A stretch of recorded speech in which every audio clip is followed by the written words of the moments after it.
En primer lugar, que entendamos qué es la salud mental y de qué distintas maneras se pueden manifestar los problemas de salud mental. Si hay alguna relación entre la salud mental y el trabajo, que ya os digo yo que sí. ¿Cuál es la prevalencia en la actualidad de los problemas de salud mental? Y para esto vamos a ver una serie de datos estadísticos muy rápido y muy breve. ¿Cómo se puede evitar el estigma? Que me parece que es un aspecto fundamental porque durante mucho tiempo no se ha hablado de salud mental porque se consideraba un tema tabú y como que las personas con algún tipo de trastorno mental fueran peligrosas o antisociales, y nada más lejos de la realidad, con lo cual el estigma en sí mismo es un elemento que agrava los problemas de salud mental. ¿Qué son los factores de riesgo psicosocial en el trabajo? Que es importante que seamos conscientes que el trabajo, cuando está bien ajustado, puede ser una fuente de gratificación y de bienestar, pero cuando hay algún tipo de desequilibrio, pues puede generar problemas. Entonces vamos a ver qué elementos son los que en un momento dado pueden generar esos problemas. Y luego yo creo que lo más importante, es decir, poner un poco el foco en qué podemos hacer para mantener la salud mental, y aquí lo vamos a abordar desde dos puntos de vista. Desde el punto de vista de las organizaciones, porque en el fondo son las organizaciones las que deberían establecer una serie de medidas preventivas, pero nosotros también como personas a ver qué podemos hacer un poco para que esa salud mental de algún modo se mantenga. Una vez que os haya contado todo esto, pues si tenéis alguna cuestión, que imagino que sí, yo estaré encantado en responderos. Nada, empiezo entonces con esta definición general de salud mental según la Organización Mundial de la Salud. Fijaros lo que se nos dice, que es más allá de la ausencia de un diagnóstico de enfermedad mental. Es decir, el hecho de que yo no tenga un diagnóstico oficial de ninguna patología mental no significa que tenga buena salud mental. La salud mental implica de forma general un bienestar de la persona y de algún modo que se adapta y que es capaz de funcionar de una forma adecuada en la sociedad, en el trabajo, y que ante algún tipo de incertidumbre o cambio, pues de algún modo tiene esa capacidad de adaptación. Entonces, salud mental podríamos de algún modo como definirlo de una forma muy rápida como bienestar en general ante la vida. ¿Cómo se manifiesta estos problemas de salud mental? Bueno, pues hay una amplia tipología y lo primero que tenemos que entender es que, bueno, estos son categorías diagnósticas, pero luego a la hora de la verdad, la forma en la que se manifiesta la patología depende mucho de la persona, de los recursos sociales y, bueno, de un montón de variables. En general, los problemas de salud mental que podemos encontrarnos son, pues lo que os indico aquí. Voy a empezar por los de abajo, he marcado en rojo burnout y estrés, porque en un momento dado son patologías o síndromes que se derivan directamente del trabajo. Y esto no lo digo yo, lo dice la OMS. Y el resto de problemas de salud mental, pues en un momento dado no tienen por qué derivarse del trabajo, pero sí que pueden verse agravados si las condiciones laborales no son las óptimas. Hablamos, por ejemplo, de trastornos del estado anímico, por depresión o trastorno bipolar, ansiedad, trastornos de la conducta alimenticia, trastornos del sueño, trastornos del control de impulsos, por ejemplo, el trastorno obsesivo-compulsivo, adicciones que pueden ser tanto comportamentales como a sustancias. Cuando además se da la combinación de adicción y enfermedad mental, estamos hablando de patología dual, lo cual es todavía mucho más grave. Trastornos psicóticos, trastornos neurológicos y orgánicos, estamos aquí hablando, por ejemplo, de demencias, trastornos de personalidad, trastornos del espectro autista y esto que había comentado, estrés y burnout, con lo cual vemos que es una amplia categoría. Y luego lo que decía, que la forma en la que cada una de estas cuadros clínicos se puede manifestar depende mucho de la persona. Hay además una serie de aspectos que tenemos que tener en cuenta que en un momento dado pueden modular todos estos cuadros clínicos. Cuando digo modular puede ser para bien o para mal, es decir, determinadas características de la personalidad en un momento dado pueden agravar determinadas sintomatologías. Estoy hablando, por ejemplo, de patrón de personalidad tipo A, que se caracteriza por ser personas con una tendencia a la agresividad, un poco ansiosas. Bueno, pues todas aquellas personas que tengan el patrón tipo A de algún pueden exacerbar determinada sintomatología, pero en otro extremo, por ejemplo, las personas con un patrón de personalidad tipo D o lo que es lo mismo, alexitímicas, que tienden a no expresar sus emociones y sus sentimientos, pues de algún modo también puede agravar la sintomatología. Por el contrario, personas que tengan un estilo de personalidad un poco más calmado y que sean asertivas, pues este tipo de elementos de algún modo pueden ayudar esa patología no evolucione tan rápido o en un momento dado pues haya una mejor recuperación. Recursos mentales, estamos hablando de capacidades de las personas, de habilidades de tratamiento, de habilidades comunicativas, de habilidades de autogestión emocional o el PSICAP, diréis, ¿qué es eso? Capital psicológico positivo. Hablamos de optimismo, esperanza, resiliencia y esa capacidad de superar la adversidad, con lo cual aquellas personas que hayan desarrollado estas capacidades, pues de algún modo se supone que es más sencillo que a la hora de tener dificultades lo afronten de una mejor manera.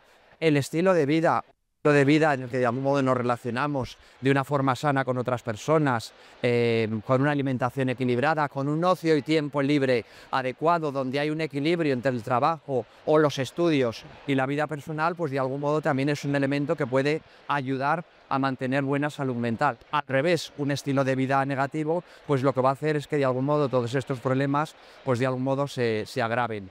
El apoyo social es fundamental, el apoyo social de la familia, de los amigos, en el trabajo, son elementos que en un momento dado van a ayudar a recuperar los problemas de salud mental. Y si bien habíamos visto precisamente en otra slide que conforme nos hacíamos más mayores parece que los problemas de salud mental son mayor, fijaros lo que está ocurriendo con el estrés con las generaciones más jóvenes. Aproximadamente el 72% de la generación millennial expresa que en un momento dado ha experimentado estrés, mientras que la generación boomer, que son un poco los más mayores, o los X, pues de algún modo los niveles de estrés son menores. ¿Qué conclusión se puede sacar de aquí? Bueno, pues hay varias. Una de ellas puede ser que las personas más jóvenes, por lo que sea, a lo mejor no habéis desarrollado todavía habilidades concretas de afrontamiento al estrés, pero otra posibilidad también sea, y yo me decanto más un poco por la segunda, que las condiciones laborales, académicas y vitales a las que estáis sometidas las nuevas generaciones son más estresantes que las que me tocaron vivir a mí, por ejemplo, que soy más mayor. De hecho, yo muchas veces lo pienso, digo, si yo en la época de la adolescencia o los primeros años de la universidad, que la vida es complicada, además hubiera tenido que tener el tema de las redes sociales con todo lo que ello conlleva, pues hubiera sido un estrés. Entonces creo que el tema de la digitalización y las redes sociales, que pueden tener una parte positiva, en la actualidad no está ayudando demasiado y eso tenemos que tenerlo en cuenta. ¿Por qué es importante prevenir el estigma en salud mental? Pues porque lo había comentado un poco al principio, el estigma significa una noción negativa, prejuiciosa y estereotipada de las personas que tienen algún tipo de problema de salud mental, lo cual conlleva a cierto rechazo hacia estas personas, no por todo el mundo, pero sí que por alguna parte, por decirlo así, de la población, y cuando las personas se sienten rechazadas, pues tienden un poco a aislarse y no a expresar sus problemas y no a solicitar ayuda médica o psiquiatra o psicológica, con lo cual lo que hace es agravar la sintomatología y de algún modo pues hacer más tabú. Entonces, ¿qué podemos hacer para prevenir el estigma en salud mental? Educar e informar. Esto es un poco lo que estamos haciendo con esta mini charla, un poco hablar de ello, normalizarlo y entender pues eso, que en un momento dado cualquier persona podemos tener algún tipo de problema de salud mental. Hablar abiertamente, normalizar las conversaciones sobre salud mental, que antes era como no vamos a hablar de esto, bueno, pues ahora lo estamos hablando aquí con gente joven en la universidad, en los institutos, usar un lenguaje respetuoso, cuidado con determinados términos, loca, loco, chiflado, ese tipo de palabras de algún modo hacen daño a las personas, con lo cual se trata de normalizar el lenguaje. Visibilizar historias positivas, es decir, tener ejemplos de personas que han pasado por algún tipo de problema de salud mental, que lo han superado y que, bueno, lo cuentan pues como cualquier experiencia que hayan podido tener en la vida de otra índole. Crear entornos inclusivos en el trabajo, en la universidad, esto es fundamental, es decir, que entendamos que esto es una realidad, con lo cual habrá que adaptar los entornos de trabajo o los entornos académicos. En este caso nos estamos centrando en el trabajo, pero bueno, sería importante y formar a líderes y referentes de algún modo también pues que aboguen por defender los derechos de las personas y un poco que lideren esa encrucijada por la salud mental es importante y vamos a hacer todo lo posible por mantenerla, con lo cual el estigma hay que derribarlo. Vamos a hablar de riesgos psicosociales en el trabajo, que es lo que os comentaba antes, son aquellas circunstancias a las que si las personas nos exponemos de una forma crónica y mantenida en el tiempo, en un momento dado pueden generar este tipo de problemas de salud mental. Digo en un momento dado, y esto es importante entenderlo, que no siempre que nos expongamos a estas situaciones es garantía plena de que vayamos a desarrollar algún tipo de trastorno mental, pero desde luego sí que la exposición mantenida en el tiempo incrementa la probabilidad de que de algún modo suframos algún tipo de problema, o si ya teníamos algún problema de salud mental, pues este se agrave o se mantenga en el tiempo. Entonces, bueno, estamos hablando de una carga y ritmo de trabajo frenético. Si es algo puntual no pasa nada, pero si permanentemente en el trabajo tenemos mucha carga de trabajo, el ritmo es muy rápido, pues eso al final va a pasar factura. La repetición de tareas, sobre todo cuando es algo que no nos genera placer, sino que lo consideramos tedioso. Imaginar estar 8 horas todos los días haciendo algo que os aburre y que no os gusta nada. Emocionalmente eso es desagradable. La falta de autonomía, es decir, el que no se nos permita tomar decisiones, el que se nos imponga permanente lo que hay que hacer, el que planteéis alguna sugerencia para cómo hacer las cosas y se nos diga, no se te paga por pensar, sino por trabajar. Bueno, pues eso afecta. La ambigüedad de rol, o lo que es lo mismo, ¿qué tengo que hacer hoy? No, es decir, el no tener muy claro cuáles son mis funciones, mis responsabilidades. Las demandas emocionales. Demandas emocionales es, por ejemplo, tener un trabajo en el que uno pase miedo, en el que se deprima, en el que pase, imaginar trabajar como policía, en un centro educativo, en un centro de reforma. Bueno, pues además del trabajo, esas demandas emocionales, esa tensión que se pasa, cuando es algo que se mantiene en el tiempo, finalmente va a afectar a la salud mental. Hablamos de otro tipo de riesgos psicosociales como turnos irregulares, por eso las personas intentamos, por favor, mantener cierta estabilidad en los horarios. El tema de la inseguridad laboral, lamentablemente esto en las nuevas generaciones os ocurre muchísimo porque los trabajos cada vez son de menor duración y no hay estabilidad, con lo cual es un elemento que está presente. Las generaciones más mayores también nos ocurre, ¿vale? No penséis que solo es a los jóvenes. Cambios organizativos, y esto es algo que está ocurriendo permanentemente, ya os digo yo que esto os va a pasar, el cambio es algo de algún modo irreversible y que cada vez es más rápido. Demandas contradictorias, mi jefe me dice una cosa, pero el jefe de mi jefe me dice otra cosa contraria, con lo cual no sé muy bien a quién tengo que atender, y cuando esto es algo crónico, pues al final me genera un malestar. A ver, yo creo que la clave con el tema de los factores de riesgo psicosociales es que se mantengan en el tiempo y que sean crónicos. Si un día puntual se da todas estas circunstancias, lo vamos a pasar mal, pero no significa que vayamos a desarrollar ningún tipo de patología. Sin embargo, si esto se mantiene en el tiempo y además utilizamos unas estrategias de afrontamiento inadecuadas, pues entonces es como que la luz roja se enciende.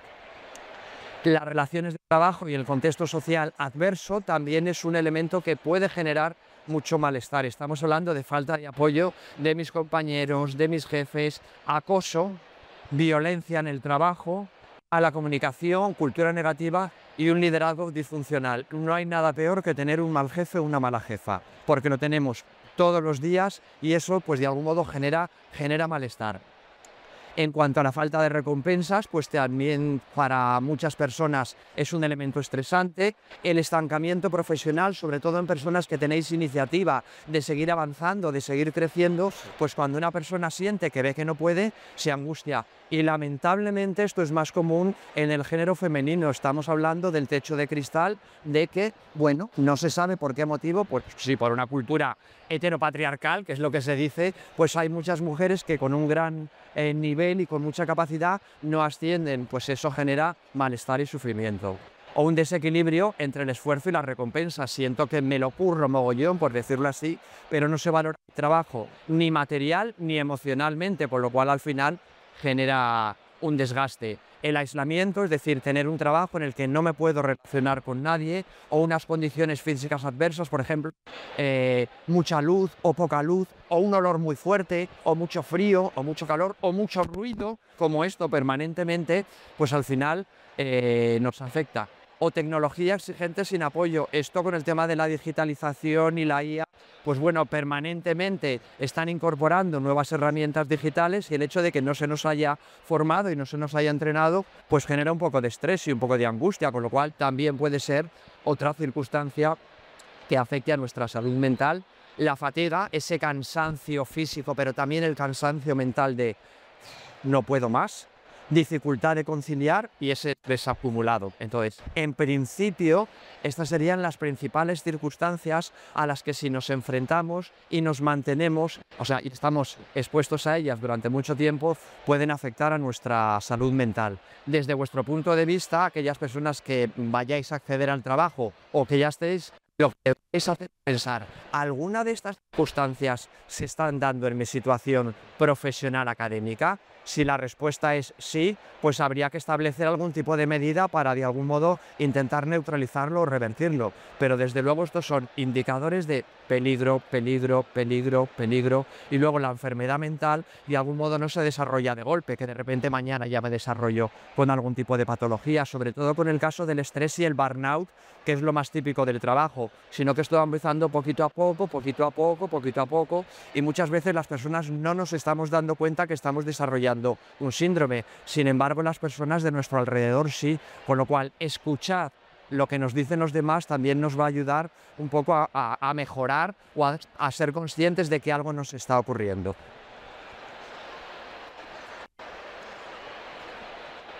Según el Ministerio de Sanidad, 7 de cada 10, es decir, muchísimo, han sufrido o en un momento dado pueden experimentar desgaste laboral o lo que es lo mismo el burnout o síndrome de estar quemado o quemada en el trabajo. ¿Cuáles son las características de este síndrome? En primer lugar, hay un agotamiento emocional, no es un agotamiento físico, sino un agotamiento de yo ya no puedo más con esto, se me hace muy duro, se me hace muy intenso, lo paso mal. Algunas personas, para hacer frente a ese malestar emocional, utilizan una estrategia que es el cinismo, la despersonalización, que a corto plazo, en un momento dado, puede venir muy bien, es como paso de vosotros. Entonces ese paso de vosotros a corto plazo me alivia, pero si yo tengo que estar viniendo todos los días aquí a relacionarme con personas de las que paso, pues eso al final también incrementa mi nivel de desgaste. Y luego la tercera consecuencia o el tercer elemento característico del burnout es una baja eficacia profesional, es decir, siento que no puedo hacer bien mi trabajo, no hago bien mi trabajo, con lo cual eso vuelve a alimentar ese agotamiento emocional. Bueno, pues parece que esta es una de las principales circunstancias que se están dando en el trabajo. De hecho, desde el año 2021, la Organización Mundial de la Salud ha considerado el burnout como un síndrome derivado del trabajo, con lo cual esto lo que nos está indicando es que actualmente muchas de las condiciones laborales no son buenas porque las personas se enferman y así lo reconoce la OMS. Puede generar problemas de salud tanto física como mental y es por un exceso de demandas laborales. Es decir, cuando el tipo de demandas laborales son excesivas y el número de recursos laborales es muy reducido, entonces se puede producir ese desarrollo del síndrome del burnout. Sin embargo, si tenemos muchos recursos laborales, de algún modo esto lo que va a generar es engagement, o lo que es lo mismo motivación, con lo cual pues esto va a reducir la intención de abandono y va a reducir los problemas de salud. Es decir, es el exceso de demandas laborales, un poco para resumirlo y para sintetizarlo, y el déficit de recursos lo que puede generar los problemas de salud mental. Cuando hemos estado hablando precisamente de riesgos psicosociales, podemos entenderlo como demandas laborales. Hay un modelo teórico desarrollado precisamente por una investigadora española, Marisa Salanova, que es el modelo Ujiro, que habla de organizaciones saludables, que es importante cuando vayáis a buscar trabajo o si ya estáis buscando trabajo, además de que os paguen bien, intentad que sean organizaciones saludables. ¿Cuáles son los elementos que caracterizan estas organizaciones saludables? En primer lugar, recursos y prácticas saludables, como recursos de tarea, es decir, tengo materiales, tengo conocimiento, tengo información, recursos sociales, un buen equipo de trabajo, un buen jefe y una buena jefa, y prácticas organizacionales saludables que ahora os voy a comentar cuáles son. Eso genera que los empleados tengan buena salud, es decir, que se sientan eficaces, que tengan ese nivel de engagement que habíamos comentado, que tengan esa confianza en sí mismos, en los compañeros, en la organización. El tema de la resiliencia es fundamental, precisamente la capacidad de sobreponerse a la adversidad, y afectos positivos, es decir, buen rollo. Y bueno, pues cuando todo esto se da, las organizaciones tienen buenos resultados, pues como es compromiso, rendimiento, lealtad, responsabilidad y bueno, rentabilidad. ¿Cuáles serían entonces esas prácticas organizacionales saludables y que de algún modo cuando vayáis a hacer una entrevista de trabajo creo que deberíais preguntar por ello? No solamente por cuánto me van a pagar, que es importante, sino, y aquí se nos... Vamos a ver, ¿hay claridad de rol del trabajador? Es decir, estas son algunas de las prácticas empresariales saludables, justamente lo contrario a lo que hemos comentado de los factores de riesgo, es decir, que cuando uno llega al trabajo, pues claramente te indican lo que tienes que hacer. Esto se suele traducir muchas veces en un proceso de acogida, que nada más llegar, en vez de que directamente os pongan a trabajar, pues durante a lo mejor los 3, 4 o 5 primeros días, la jefa o el jefe os explica el trabajo, lo que tenéis que hacer, cómo tenéis que hacerlo, se pone a vuestra disposición por si tenéis algún tipo de dificultad y eso, bueno, pues ayuda bastante a adaptarse y a reducir los niveles de estrés. Variedad en tareas. Una variedad equilibrada, no que cada día nos cambien las tareas porque si no es la locura, pero estar siempre haciendo lo mismo, sobre todo en personas con inquietud, pues de algún modo es bastante desesperante. Autonomía en la tarea, que os den esa autonomía, feedback frecuente, las personas necesitamos una retroalimentación constructiva y de algún modo es que lo necesitamos, son prácticas saludables, que haya un equilibrio entre lo que uno tiene que hacer y los recursos disponibles, esto ya lo hemos comentado. Apoyo social entre compañeros y supervisores. En algunos entornos organizacionales se desarrollan grupos de autoayuda, a lo mejor una vez al mes, precisamente para que hablemos de cuáles son las dificultades que estamos teniendo en el trabajo y cómo podemos afrontarlas. La comunicación eficaz y una información transparente de qué es lo que está ocurriendo en la empresa es fundamental para que las personas tengamos certidumbre sobre el futuro. Conciliación de vida laboral y personal. Selección adecuada de personal, esto es muy importante, de forma que cuando se haga selección se busque una persona que realmente se adapte al puesto de trabajo y se expliquen muy bien todas las condiciones y todo lo que va a haber. Se adecuada de personal, se incluyen también esos procesos de acogida. Formación y desarrollo de las personas, pues en gestión del estrés, en habilidades sociales, en gestión de conflicto, en gestión del tiempo, en competencias técnicas para que podamos hacer el trabajo y entonces nos sintamos eficaces. Prevención de riesgos psicosociales, es decir, que permanentemente se analicen, se miden y se monitoricen los riesgos y se establezcan medidas para reducirlos. Equidad e inclusión, el reconocimiento y las recompensas no solo materiales, sino también emocionales, ese salario emocional de gracias por tu trabajo, está muy bien hecho, eso de algún modo emocionalmente nos ayuda. Participación en la toma de decisiones, ambientes físicos saludables, monitorizar el estrés y el burnout, es decir, cada X tiempo medirlo, y luego una institucionalización del servicio de salud y seguridad. ¿Esto qué significa? Pues que de algún modo nos den algún tipo de bonus o haya algún tipo de acuerdo entre la empresa en la que estamos trabajando y otro tipo de instituciones médicas por si por algún motivo tenemos algún tipo de problema de salud mental, por decirlo así, pues tengamos asistencia gratuita o por lo menos bonificada. Y desde el punto de vista de las personas, ¿qué podemos hacer para mantener nuestra salud mental?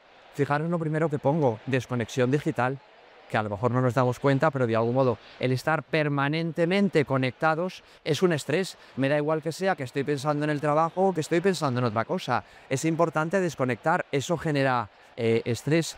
Actividad física moderada y constante. Cuando yo cuento esto por ahí, todo el mundo me dice, no tengo tiempo, o bueno, no es tan importante. Con esto me refiero a andar, por ejemplo, entre 60 y 90 minutos al día, y realmente sí que es un elemento que un montón de investigaciones han demostrado que funciona. Cuando acumulamos estrés y ansiedad, eso hay que descargarlo por algún lado. Entonces, si no hacemos ningún tipo de actividad, esa tensión y ese estrés que estamos acumulando un poco va a afectar a nuestra salud. Entonces, el darnos cuenta que de igual que es importante comer y ducharse y dormir es necesario, la actividad física moderada es imprescindible.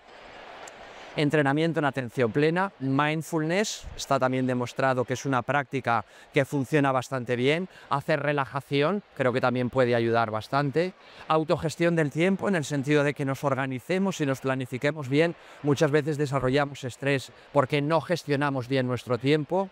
Ocio y tiempo libre saludable, es decir, la vida no es solamente trabajar. De hecho, Vivimos en un momento en el que parece que lo más importante sea el trabajo y lo más importante es ser persona. Ya en mi generación, y ya ha pasado muchos años, a mí lo primero que me preguntaban es, ¿tú qué quieres ser de mayor? Es decir, ya se me estaba preparando para trabajar, cuando creo que lo que tendrían que haberme preguntado es, ¿y tú qué vas a hacer para ser feliz? Entonces, nada, es muy importante que vosotros y vosotras, que sois muy jóvenes, entendáis, el trabajo es un medio para vivir, no la vida es un medio para trabajar. Entonces, el tener muy presente que lo más importante es vivir y ser persona, creo que sí que os va a ayudar a mantener la salud mental. Aunque el mundo profesional de algún modo nos diga que lo más importante es trabajar, trabajar, trabajar y trabajar, no. Relaciones sociales positivas, que hay muchas relaciones sociales que no son positivas, pues esto de algún modo también nos va a ayudar a mantener la salud mental.